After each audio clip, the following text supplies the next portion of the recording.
আমি দেখি ইন্টারনেটে চ্যাট জিপিটির থেকে অনেকের ইমান আসতেছে বা যাইতেছে।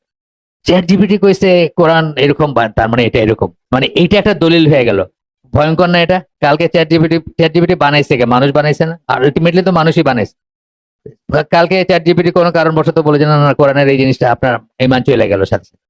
বুঝছেন তো? আপনার ইমান পিভটাল হয়ে যেতেছে। ChatGPT would be the next god. মানে আমরা তো আমরা না, মুসলমানরা কাফেররা তাদের গড এক এক সময় এক একটা ছিল। তো সর্বসাম্প্রতিক গড ছিল হলো টাকা। এখন আমি তো দেখতেছি ChatGPT would be the next god আর কি, উইথ এ স্মল জি আর কি, বিগ জি না হইলেও। তাদেরকে বলে দিবে কি বিশ্বাস করবেন কি করবেন না, কোনটা অথেন্টিক কোনটা অথেন্টিক না।